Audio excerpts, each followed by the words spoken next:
দর্শকবৃন্দ, আমরা ফেনী শহরের কলেজ রোডে আছি। টাং রোডে পানি নামলেও কলেজ রোডে এখনো পানি রয়েছে, আপনারা দেখতে পাচ্ছেন। এছাড়া সহদেবপুরে পানি রয়ে গেছে। এখনো এই শহরে এখনো গাড়ি ঘোড়া চলতেছে না ঠিকভাবে।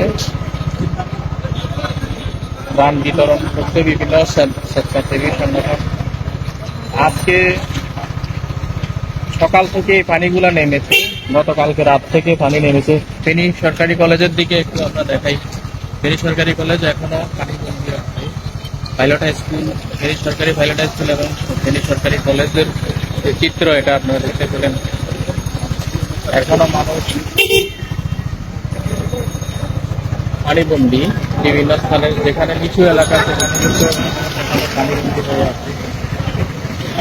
ওখানে বিরিয়ানির প্যাকেট বিলি হচ্ছে।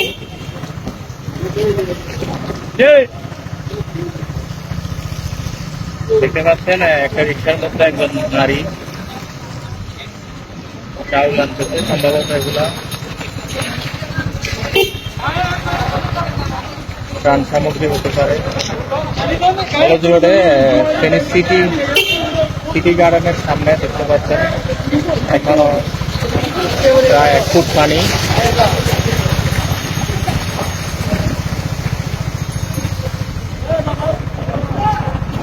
এবং কলেজ রোডের যে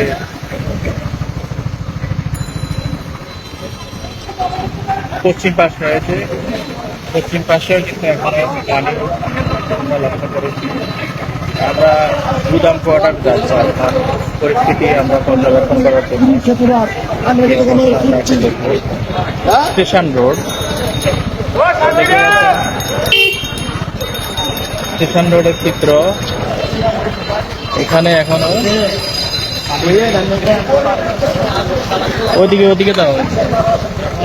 এখানে এখনো পানি, স্টেশন রোডে এখনো হাঁটু পানি দেখতে পাচ্ছেন আপনারা। জুম দিও না, স্টেশন রোডে এখনো হাঁটু পানি।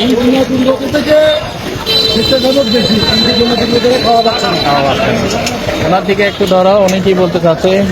হ্যাঁ জি ভাইজান। বন্যা দুর্গতরা থেকে সেবক আসছে বেশি, কিন্তু খাওয়াও আসছে প্রচুর পরিমাণে, কিন্তু খাওয়াগুলো বন্যা দুর্গতর হাতে হাতে জায়গায় পড়তেছে। মানে আসল যারা দুর্গত তারা পাচ্ছে না, এখানে খুলনা বরিশালের লোকজন একরকম লুটপাট করে নিয়ে যাচ্ছে। হ্যাঁ, ধন্যবাদ। আমরা এখন গোরাম কোয়ার্টারের দিকে যাব। এখন সব জায়গায় খুলনা বরিশালের মানুষ, এবং এখানে দেখতে পাচ্ছি